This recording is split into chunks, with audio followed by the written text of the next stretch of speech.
Hello all. Well, the channel is mostly about Hot Wheels these days and Transformers. One of my first loves was comics, and I actually received this big box of vintage comics. Well, a bunch of stuff that I had ordered from Comic Link over the years. And as I'm drifting away from collecting comics, I wanted to at least do one last, video showing like what I got to add to my collection before it's all said and done. So we're gonna now open it up. All right, so I opened it up, and let's see inside. Yeah. Okay. So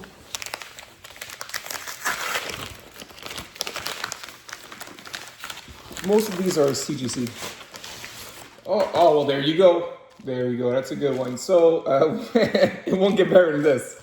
Yeah, a few years ago, I splurged and actually got myself Teenage Mutant Ninja Turtles #1. Now this is, I'm not a huge baller, so I couldn't go for first print, but like I went for third printing. It's not that bad. And for those that are curious, the way you know that it's third printing is like in case someone tries to sell it to you and goes like, "Hey, it's first printing." No, it's third because there's like blood, the colored blood on the blade here.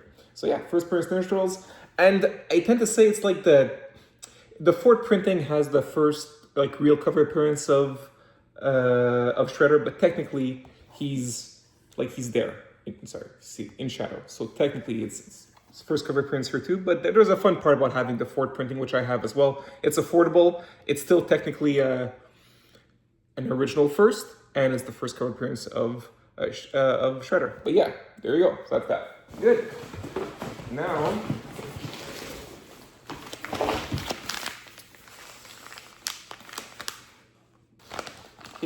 We have here. This is what I live for. Okay, so this is Captain Marvel Jr. #7, and it's by Mac Raboy. The cover and the art, and he's just a phenomenal artist.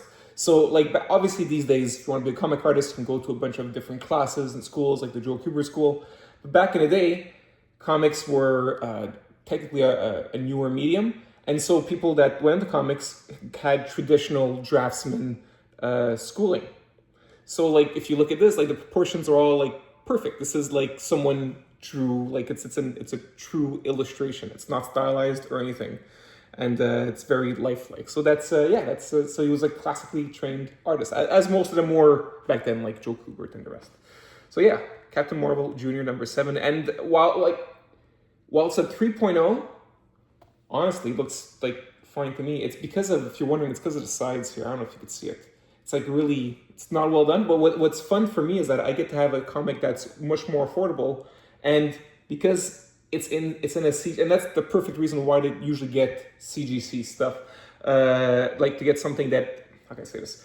If you have a raw comic, I obviously sometimes recommend most often not to do it not to get it CGC or slab, but in this case, it helps the presentation a lot because the cover was still nice, and the problem was all with the spine.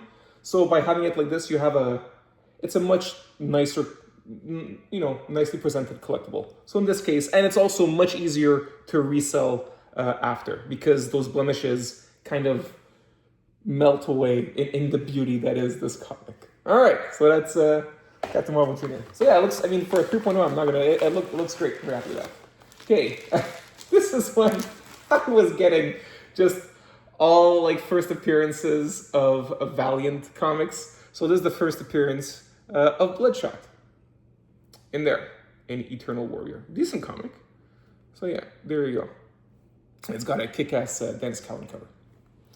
And also these are like not expensive, especially if you like at 9.8, it's not very expensive already. At 9.6, it's quite cheap. All right, and there you go. This okay, it's like the whole thing with Spider-Man 300 and all these things. I got this because this is technically the first appearance of Doomsday. And it's 9.4, so fun stuff. Obviously I didn't go for, like, this is also a comic where if you get 9.8, it gets like crazy, like high. So at 9.4, you have a very good looking comic, which is just as good looking as it was back when it was first purchased. Back in in 92. So yeah, so you get that, and it's not too expensive, and you get your first appearance of Doomsday. So yeah, fun stuff. And it's written at the bottom here. Doomsday is coming. All right, decent stuff. And by the way, the colors look freaking amazing. They look great. Very fun stuff. All right, now last ones are here. And by the way, all the good stuff, I think all the good stuff already went through. I forget. No, that's not true. I'm lying to you. Some really nice things. Okay, there you go. Okay, so just in time for the Supergirl movie talking about colors. Look at this. Look at this. This is freaking fresh, man. This is beautiful. Yeah, white pages, of course. Yeah, this is like from 1983. I mean, obviously, we're 83 is like a lot of us were born around that era. I'm 88. So it's kind of crazy to see that like something that's considered vintage when you know we're not vintage. But in this case, yeah, first appearance of Lobo, looking really really good. I mean, it's still quite a while ago. It's quite a while back, 1983, when you think about it. You don't want to think about it, but it is. And yeah, it looks really good for such an old comic. All right, yeah, first appearance of Lobo, very very fun. And 9.6 was not too expensive. This one I went for 9.8. 9.8 was, for this comic, at least when I bought it, not expensive. So I was like, by all means, I'll splurge. Here we go. This is the the first Weapon X comic. So the first time that like the whole project Weapon X was discussed in comics, and it's by the great Barry Windsor Smith. It's one of my favorite artists. So there you go. That was very fun. So I was able to get that. And the last one, another key comic, is the very first appearance of Big Race Nice Nightwing.